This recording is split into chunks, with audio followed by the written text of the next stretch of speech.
Hello guys, स्वागत है आपका अमृता कुजीन में। और मैं आज आपके साथ बहुत ही यूनिक एकदम डिफरेंट रेसिपी शेयर कर रही हूँ। ये बहुत ही यम्मी और टेस्टी लगता है, तो इस रेसिपी को एक बार ज़रूर ट्राई कीजिए। अगर ये वीडियो अच्छा लगेगा तो प्लीज़ लाइक कीजिएगा और चैनल को सब्सक्राइब कर लीजिएगा। तो चलिए रेसिपी बनाना शुरू करते हैं। इसके लिए मैं आलू ली हूँ, ये उबले हुए आलू है 250 ग्राम। इसे मैं अच्छे से छील ली हूँ और इसमें डालने के लिए एक बड़ा साइज़ का बारीक कटा हुआ प्याज, थोड़ा सा धनिया पत्ता, एक हरा मिर्च बारीक कटा हुआ, अदरक लहसुन को मैं कूट ली हूँ, थोड़ा सा बारीक कटा हुआ पत्ता को भी, एक गाजर को एकदम बारीक मैं घीस ली हूँ। देख सकते हैं सारी चीज़ों को ना बारीक बारीक कट करना है। अभी मैं एक बाउल ली हूँ, इसमें आलू को इस तरीके से तोड़ के डालूंगी। आप चाहे तो मैश करके भी डाल सकते हैं मैशर से। मैं इसी तरीके से आलू को बाउल में डाल दी हूँ। देख सकते हैं अभी मैं बारीक कटा हुआ पत्ता गोभी डाल रही हूँ, बारीक कटा हुआ गाजर, घिसी हुई गाजर, बारीक कटा हुआ प्याज, हरा मिर्च। आप बच्चों के लिए बना रहे होंगे तो हरा मिर्च नहीं डालिएगा। लहसुन अदरक क्रश किया हुआ, धनिया पत्ता ज़रूर डालिएगा, बहुत ही इससे बढ़िया टेस्ट आता है। अभी मैं सारे सब्जियों को इसमें डाल दी हूँ।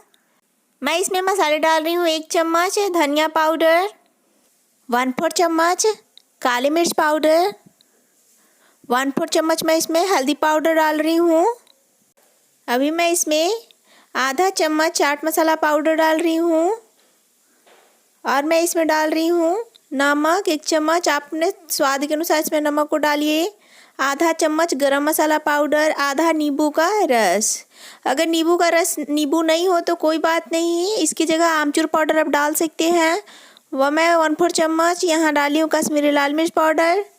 और इन सबको मैं अच्छे से मिक्स कर लूँगी। एकदम अच्छे से मिक्स कर लेना है जिससे नमक मसाले हर एक जगह अच्छे से मिक्स हो जाए। देखिए मैं इसी तरीके से इसे मिक्स कर लूँगी।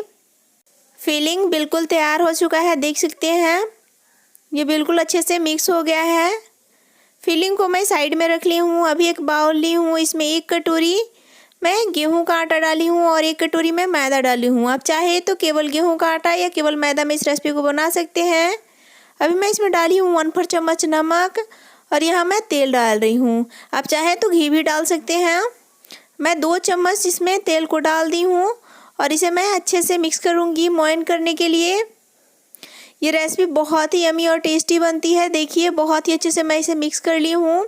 मैं इसे देख सकते हैं अच्छे से मिक्स कर ली हूँ। इसी तरीके का चाहिए हमें मोयन। देखिए इतना ही मोयन हमें चाहिए। अच्छे से मिक्स हो चुका है। अभी मैं इसे नॉर्मल पानी से गूँथ लूँगी। हमें बहुत ज़्यादा हार्ड डो बिल्कुल नहीं चाहिए, सॉफ्ट डो लगाना है जैसे रोटी बनाने के लिए लगाते हैं, बस वैसा ही डो चाहिए। इसमें धीरे धीरे से पानी को मिक्स करना है और अच्छे से इसको मिक्स करते हुए आटे का डो लगा लेना है। इसमें धीरे धीरे से ही पानी को मिक्स कीजिएगा। एक बार पानी डालिएगा तो डो जो है ना गीला हो जाएगा। डो देख सकते हैं अच्छे से मिक्स हो गया है। थोड़ी देर के लिए और हमें इसे इस तरीके से चिकना करना है। देखिए मैं हार्ड डो बिल्कुल नहीं लगाई हूँ, इसी तरीके का डो होना चाहिए। अच्छे से मैं इसे मिक्स कर ली हूँ। अभी मैं इसे दिखा रही हूँ, देखिए ऐसा ही डो हमें चाहिए। अभी हमें इसे रख देना है रेस्ट के लिए 10 मिनट के लिए। 10 मिनट हो चुका है, आटा अच्छे से सेट हो चुका है। मैं इसे अच्छे से मिक्स कर लूँगी। अच्छे से इसे चिकना कर लेना है। देखिए 10 मिनट बाद काफ़ी ये चिकना और एकदम स्मूथ हो जाता है। अभी मैं इसे पीसेस में तोड़ रही हूँ, जैसे रोटी बनाने के लिए पीसेस में तोड़ते हैं बस वैसे ही इसे पीसेस में मैं तोड़ रही हूँ। इसी तरीके से रोटी के साइज़ में ही मैं इसे पीसेस में तोड़ रही हूँ। और इस सारे को मैं इस तरीके से टुकड़ों में तोड़ने के बाद इसे इस तरीके से गोल गोल बना लूँगी। देखिए इस तरीके से बनाने से ना बेलने में बहुत ज़्यादा आसानी हो जाती है। तो मैं सारे पीसेस को इसी तरीके से चिकना चिकना गोल गोल बना ली हूँ और अभी मैं इसे बेल रही हूँ। इसके लिए सूखा आटा ली हूँ और इस तरीके से इसे बेलना है। पतला और लंबा थोड़ा बेलना है, इसका लंबाई थोड़ा ज़्यादा कर लेना है। देखिए इस तरीके से मैं इसे पतला और लंबा एकदम बेल रही हूँ, जैसे रोटी बनाने के लिए बेलते हैं ना बस वैसे ही। और थोड़ा ये चिपक रहा है तो मैं इस पर थोड़ा सा सूखा आटा डस्ट कर ली हूँ। देखिए अच्छे से बेल चुका है। अभी मैं इसे हटा लूँगी। देखिए इसी तरीके के बेल के मैं इसे हटा ली हूँ। अभी मैं दूसरे वाले को भी इसी तरीके से बेल लूँगी। देखिए एकदम पतला और लंबा बेलना है, लंबाई थोड़ा ज़्यादा होना चाहिए। देखिए बहुत ही आसानी से बेल जा रहा है, बहुत ही सॉफ्ट ये डो जो है ना सेट हुआ है। देखिए मैं इसी तरीके से इसे पतला बेल रही हूँ, जैसे रोटी बनाने के लिए बेलते हैं, बस वैसे ही इसे बेलना है। अच्छे से ये बेल चुका है। देखिए इसी तरीके से मैं सारे रोटी को बेल लूँगी। अभी मैं चकले पे एक रोटी को ले ली हूँ और इस पर हमें लगाना है तेल। अच्छे से तेल को फैलाना है, बिल्कुल अच्छे से फैला लेना है तेल को।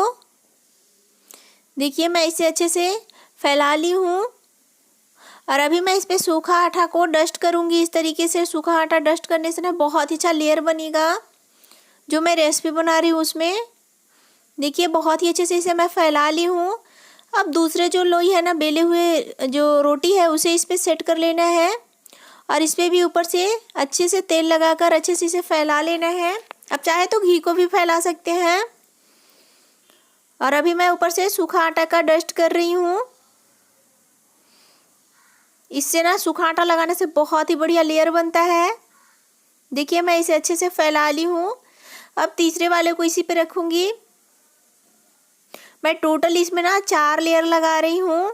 देखिए मैं इस पे तेल को अच्छे से फैला ली हूँ और अभी देखिए अच्छे से इसे फैलाने के बाद मैं इस पे सूखे आटे से डस्ट करूँगी इस तरीके से और इसे बहुत ही अच्छे से फैला लेना है। देख सकते हैं मैं इसे इस तरीके से एकदम फैला ले रही हूँ। और अभी मैं इस पे चौथा वाला जो रोटी है ना, उसे लगा लूँगी और इस पे भी तेल को अच्छे से लगाने के बाद सूखा आटा को अच्छे से डस्ट करूँगी। देखिए मैं तेल को ना अच्छे से लगा ली हूँ और अभी तेल को बहुत ही अच्छे से लगाइएगा और सूखा आटा भी अच्छे से लगाइएगा, तभी जो लेयर है ना बहुत ही बढ़िया बनेगा। देखिए मैं इसे अच्छे से आटे को फैला ली हूँ, सूखे आटे को। किनारों पे भी अच्छे से ना आटे को फैला लेना है और अभी मैं इसे इस तरीके से फोल्ड करूँगी। एकदम अच्छे से दबाते हुए फोल्ड करना है। देखिए तभी टाइट टाइट बनेगा लेयर, तो बहुत ही बढ़िया बनेगा, नहीं तो अच्छा नहीं बनेगा। इसको इसी तरीके से फोल्ड कर लेना है। देखिए मैं इसे अच्छे से फोल्ड कर ली हूँ। अभी मैं साइड को इस तरीके से सील कर रही हूँ। देखिए इस तरीके से मोड़ते हुए इसे अच्छे से सील कर लेना है, जिससे क्या होगा, ये छूटेगा नहीं। देखिए और थोड़ा सा इसे प्रेस करना है, हमें बहुत ज़्यादा इसे पतला नहीं करना है। अभी मैं इसे पीसेस में कट कर लूँगी। मैं इसे पीसेस में कट कर रही हूँ। साइड को हटा देना है पहले, थोड़े से मैं साइड को हटा दी हूँ। देखिए कितना बढ़िया लेयर बन रहा है, वही मैं आपको दिखा रही हूँ, देख सकते हैं। और मैं इसी तरीके से थोड़ा मोटा मोटा मैं इसे काट रही हूँ। देखिए इसमें कितना बढ़िया एकदम लेयर बना है, बहुत ही बढ़िया इसमें लेयर बना हुआ है। मैं बाकी को पीसेस को भी इसी तरीके से कट कर लूँगी, देख सकते हैं। और साइड को मैं हटा लूँगी और इसे दोबारा आप यूज़ कर सकते हैं साइड वाले को। देखिए मैं इसे लगभग इक्वल पीसेस में कट कर ली हूँ। अभी हमें एक पीस को लेना है और इसे इस तरीके से रखना है सीधा और हल्का इसे प्रेस करना है, देख सकते हैं। और इसे बेलन से धीरे धीरे से बेलना है।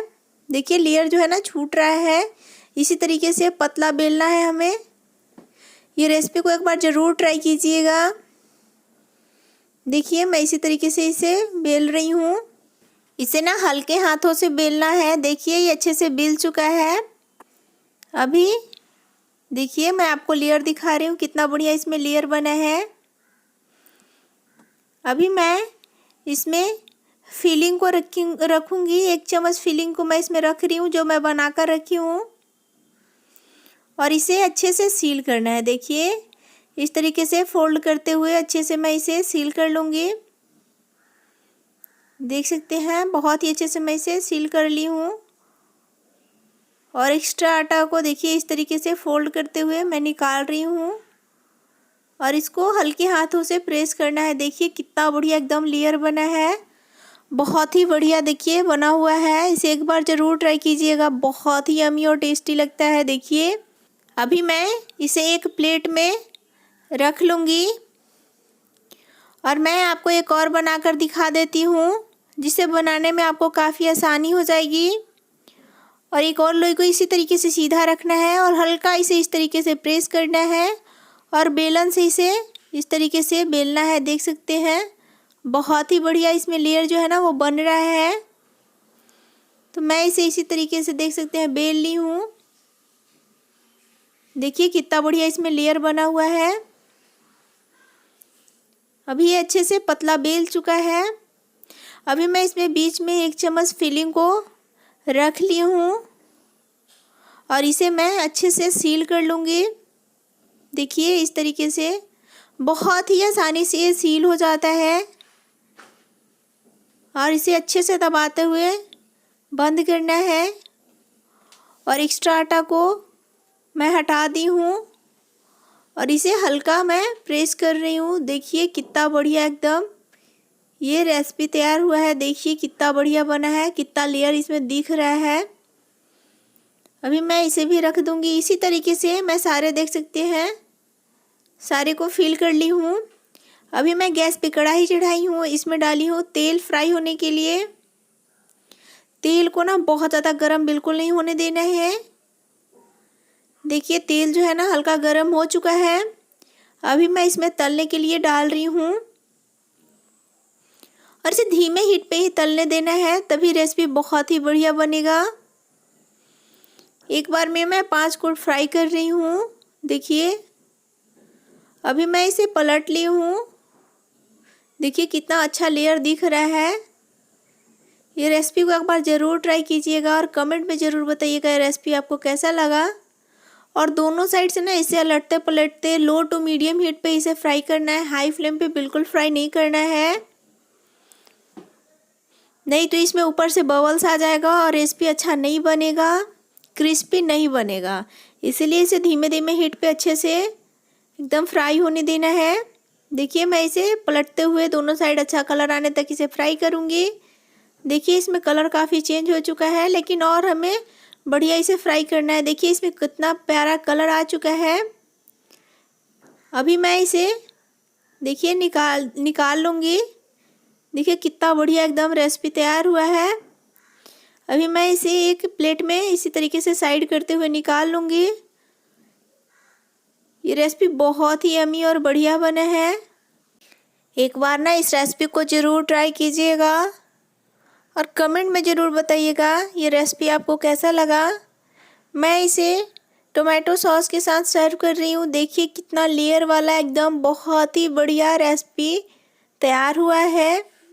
मैं आपको तोड़ के दिखाती हूँ। बहुत ही क्रिस्पी बहुत ही बढ़िया ये रेसिपी तैयार हुआ है, बहुत ही यम्मी बना है। तो एक बार ना इस रेसिपी को ज़रूर ट्राई कीजिए। अगर ये वीडियो अच्छा लगेगा तो प्लीज़ लाइक कीजिएगा, शेयर कीजिएगा, सब्सक्राइब कीजिएगा। Thank you for watching.